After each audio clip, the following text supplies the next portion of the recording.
आता आपल्या आवडत्या मालिकेचे संपूर्ण भाग मालिका प्रसारित झाल्यानंतर लगेचच पाहू शकता फक्त सन नेक्स्ट वर. भारतातील प्रेक्षकांसाठी मोफत सेवा.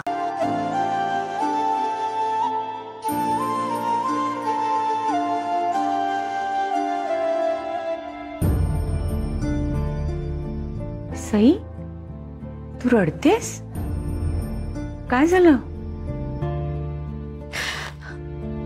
आई सर रागवलेत माझ्यावर, बोलत नाहीये माझ्याशी. तू तरी काय करेल बिचारा. पण आई, माझ्यावर विश्वास ठेवा ना. मी हे सगळं आनंदाने नाही केलेलं. मी फक्त माझं कर्तव्य पूर्ण केलंय. सई, आता तू ह्या घरची सून आहेस, देवांची बायको आहेस तू.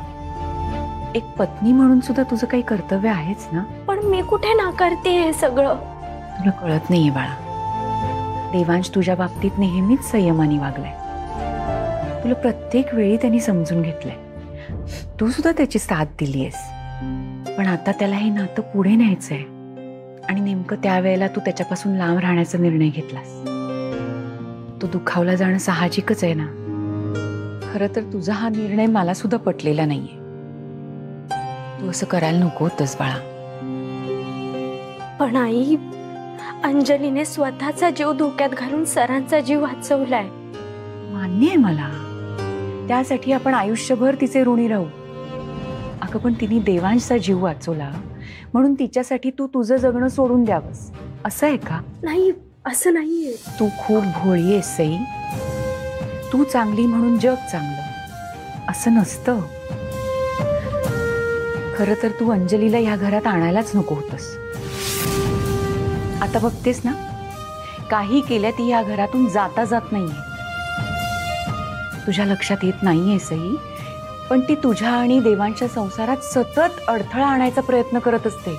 आई, हे बघा, हा निर्णय मी फक्त अंजलीसाठी नाही तर माझ्या मामासाठी घेतला. जेव्हा जगाने आमच्याकडे पाठ फिरवली ना, तेव्हा फक्त मामाने आधार दिलाय आम्हाला. त्याने सांभाळलंय. आणि आज मी जे काही आहे ना, ते फक्त माझ्या मामामुळे. त्याची एकुलती एक मुलगी आहे ती. आणि तो बोलत जरी नसला ना, तरी कळतं ना की त्याला त्याच्या मुलीची खूप काळजी आहे. आणि प्रत्येक वडिलांना आपल्या मुलीची काळजी असतेच. जेव्हा आम्हाला गरज होती ना, तेव्हा तो खंबीरपणे आमच्या पाठीशी उभा राहिला, आम्हाला साथ दिली. आणि आज त्याच्या मुलीला जेव्हा गरज आहे तेव्हा आपण मदतीचा हात नको का पुढे करायला? सई, तुझा हेतू चांगला आहे मला कळतंय. पण तुझ्यात आणि देवांशमध्ये अंतर निर्माण होऊ नये इतकंच मला वाटतंय. आई, मला माहिती आहे माझ्या समोर आता एक नवीन आव्हान उभं राहिलंय. पण मला खात्री, सगळं काही नीट होईल. तुला आव्हान देणारी माणसं या घरातच आहेत. त्यांना ओळख, सतर्क हो आणि धीराने परिस्थितीला सामोरी जा. हो.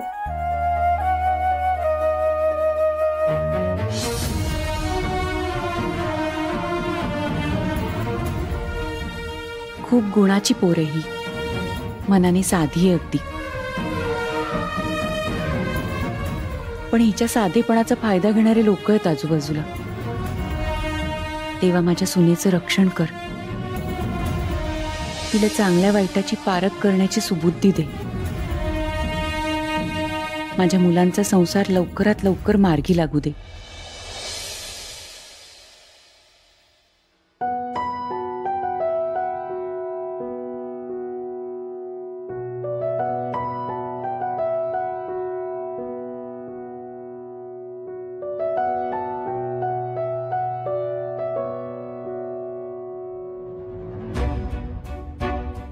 वाव, आधी स्वतः चूक करायची आणि मग स्वतःच इग्नोर सुद्धा करायचं. मी नाही इग्नोर केलं तुम्हाला. मग आता तुम्ही जे वागलात त्याला काय म्हणतात सई?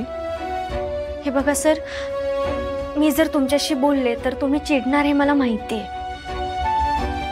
म्हणून मी शांत बसते. अच्छा, म्हणजे मी उगाच चिडतोय असं म्हणायचंय का तुम्हाला? तुम्हाला असं वाटतंय का की मी तुमचं खूप कौतुक करायला हवं होतं? वाह, काय सॉलिड डिसिजन घेतलंय सई असं म्हणून तुमची पाठ थोपटायला हवी होती, असं अपेक्षित होतं का तुम्हाला? सर, तुम्ही समजून घ्यायचंच नाही असं ठरवलंय का? सई, तुम्ही मला समजून घेत नाहीये. तुम्हाला कसं कळत नाहीये हो? इथे तुमच्या बरोबर टाइम स्पेंड करायला ना मरमर करतो मी. माझी काय अवस्था झाली ना त्याची आयडिया पण नाहीये तुम्हाला.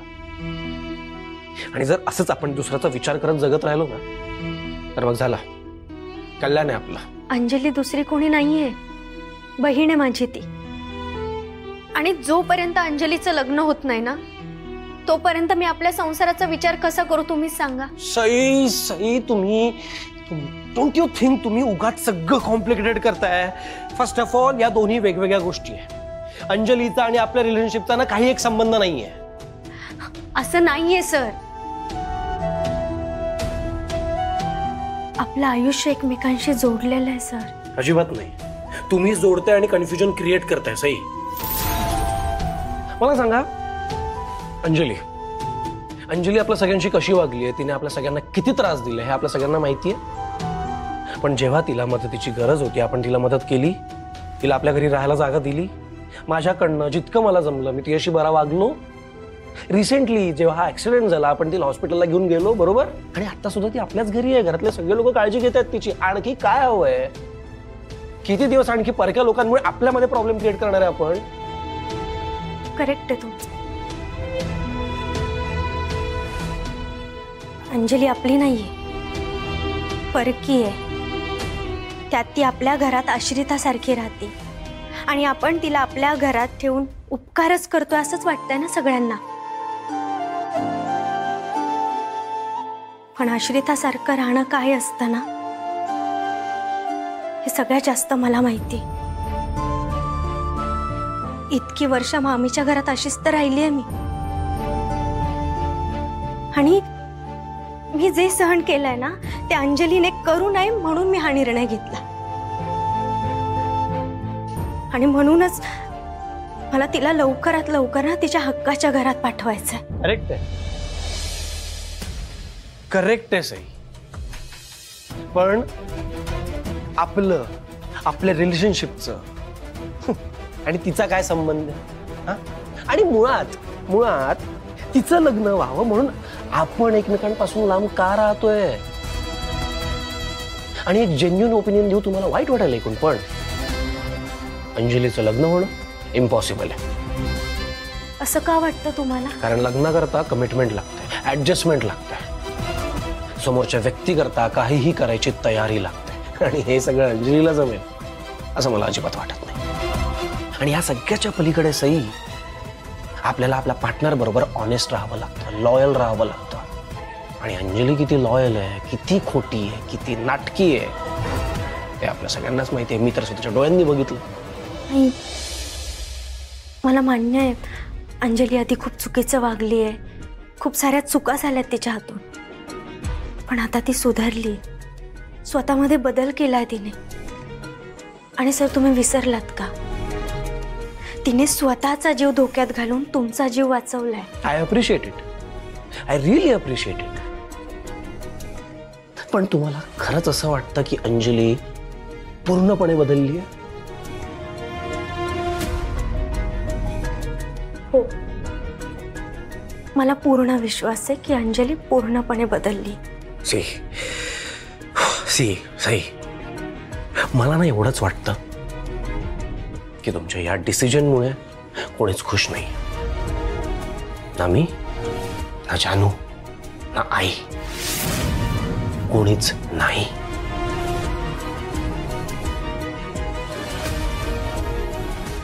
जेव्हा मी निर्णय घेतला तेव्हा माझ्या डोळ्यासमोर फक्त आणि फक्त माझ्या मामाचा चेहरा होता, बाकी काही नाही.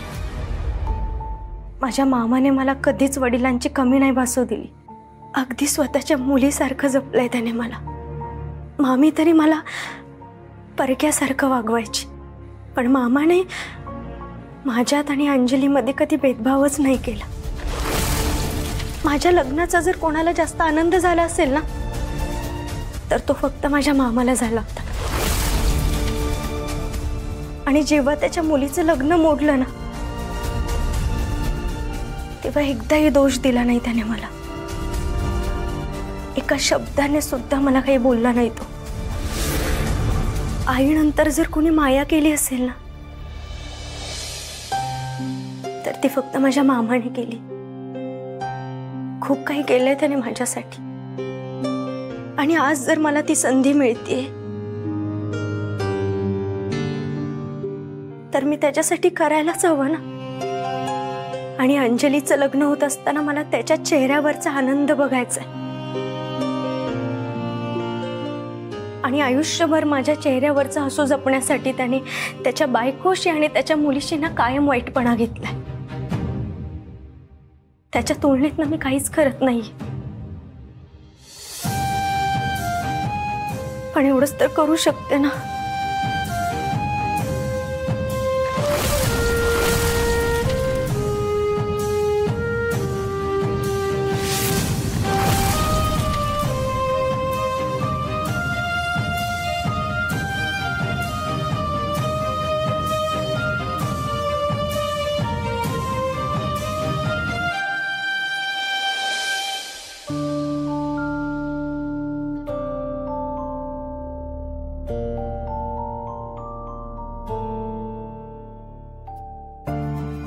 सई, मला माहिती आहे तुम्ही हे सगळं फक्त अंजलीचं चांगलं व्हावं म्हणून करताय. पण या सगळ्याचा इम्पॅक्ट आपल्या रिलेशनशिपवर का होतोय?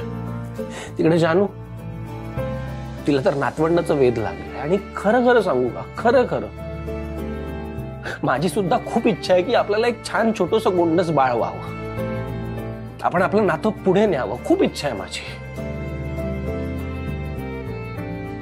तुम्ही ना खूप इमोशनल होऊन हे प्रॉमिस करून बसलात. भावनेच्या भारात बोलून गेलात. त्यामुळे हे प्रॉमिस पाळायलाच हवं. याचं काही कंपल्शन नाहीये असं मला वाटतं.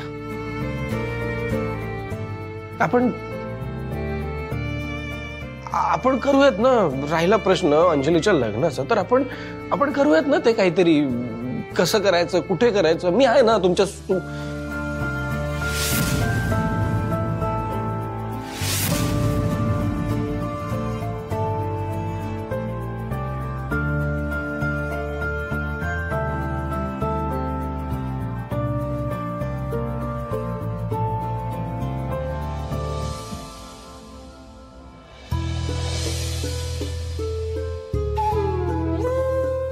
I am sorry sir. पण मी दिलेला शब्द मागे नाही घेणार. मला माफ करा.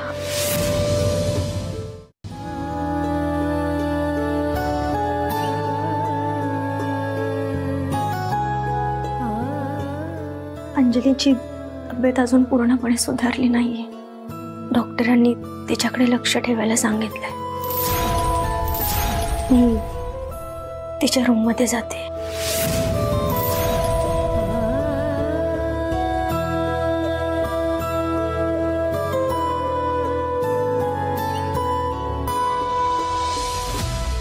अंजली, अंजली, अंजली.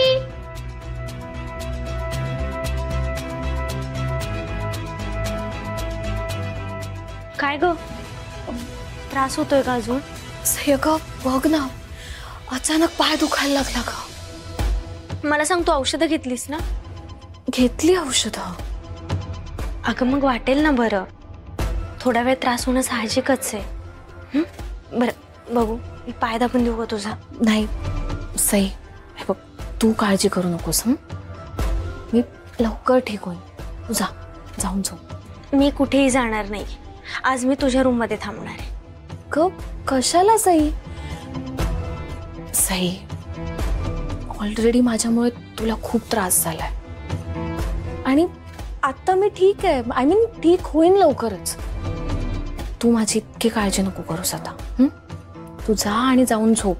आणि देवांश पण तुझी वाट बघत असतील ना. जा. झालं तुझं?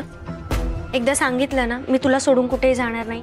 तू जोपर्यंत पूर्णपणे बरी होत नाही तोपर्यंत मी तुझ्या रूम मध्ये थांबणार. आता पुढे काहीच बोलू नकोस.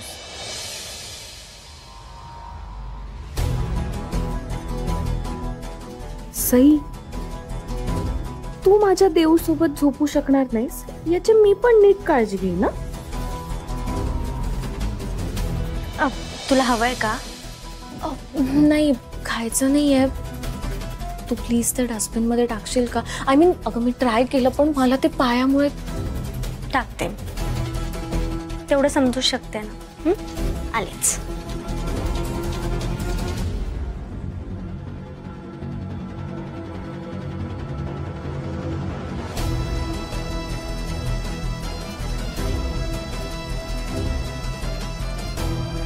अरे देवा, आणि इकडे मी पाणी घेऊन येते तुझ्यासाठी. बरं, आणखी काय हवंय तुला? नाही, काय नको. नक्की? आलेच. थँक्यू.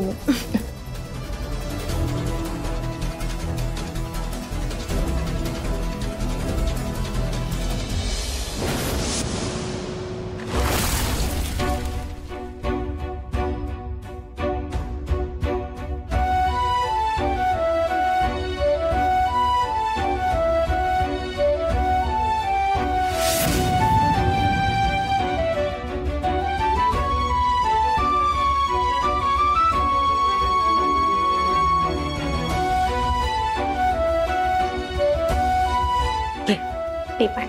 थँक्यू.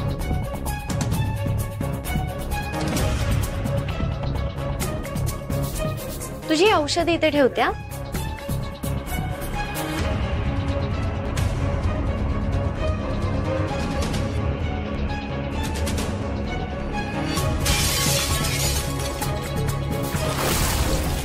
ऐको सई, सई अगं आय एम सो सॉरी. नाही. मी इथे टेबलवर ठेवत होते आणि तू पटकन सरकला ना ग्लास. नाही अंजली, ठीक आहे. सांभाळू ना.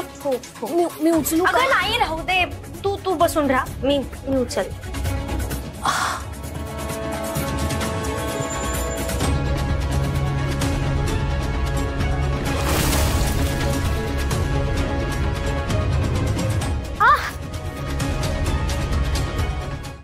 अगं सई, काय झालं? काय झालं? सई अगं सांभाळून. आई, ते अंजलीकडून काचेचा ग्लास फुटला ना, तर थोडंसं कापलंय फक्त, बाकी काय नाही. अगं बाई, रक्त आलंय तुझ्या हाताला. थांब, मी हळद घेऊन आले पटकन. नाही आई, त्याची काही गरज नाहीये. वाटेल मला बरं. आणि संसार म्हटले की असं थोडंसं दुखत खूपत राहतच ना. संसार? बरं, तू तुझ्या रूम मध्ये जा आणि काहीतरी मलम लाव त्याला आधी. जा. नाही, मी आज अंजली जवळ झोपणार आहे. का? का म्हणजे तिच्याजवळ कोणीतरी असायला पाहिजे ना. अगं पण तू इथे थांबून काय करणार? नाही म्हणजे आता अंजली सुद्धा झोपणारच ना, आणि औषधं घेतल्यावर तिला अगदी गाढ झोप लागेल ना अंजली. हो. तेच मी सईला म्हणत होते की सई अगं तू नको थांबूस इथे आता. मी ठीक आहे तशी. तू जाऊन झोप. झोप. तेच सांगत होते, पण तुम्हाला सई माहितीये ना, ती ऐकते का कोणाचं? आई नको ना प्लीज. मला झोप नाही लागणार आणि रात्रभर अंजलीची काळजी लागून राहील. त्यापेक्षा मी थांबते ना इथे. अगं पण आई प्लीज. बरं, तुला असं वाटतंय ना की अंजली जवळ कोणीतरी असायला हवं. मग मी थांबते. मी झोपते इथे हिच्या बरोबर. तसेही हे बिझनेस टूरला बाहेर गावी गेलेत. माझ्या रूम मध्ये मी एकटीच आहे. मग तिथे झोपले काय किंवा इथे झोपले काय, मी झोपेन अंजली बरोबर. चालेल ना? आई पण तुम्ही. अगं तुला असं वाटतंय का की तुझ्या बहिणीची मी नीट काळजी घेऊ शकणार नाही? नाही, असं काही नाही वाटत आहे मला. मग आता किंतु नाही आणि परंतु नाही. तुझ्या रूम मध्ये जायचं आणि शांत झोपायचं. मी आहे इथे. काकू हो, खरं तर तुम्ही किंवा सई, तुम्ही दोघींनी कोणीच थांबण्याची गरज नाहीये. मी आता ठीक आहे. हो, तुम्ही दोघी जा आणि झोपा. अगं असं कसं? तुझी काळजी घ्यायला इथे कोणीतरी हवं की नको? पण तू आधी एक गोड स्माइल देऊन तुझ्या बहिणीला गुड नाईट म्हण बाई, नाही तर तुझ्या बहिणीला झोप नाही लागायची. Okay. Good night Sai, good night. Good night आणि काळजी घ्या स्वतःची. हो. गुड नाईट आई. गुड नाईट बाळा. बरं जाताना सीमाला इकडे पाठवून दे, म्हणजे इथलं सगळं आवरून टाकेल ती. हो.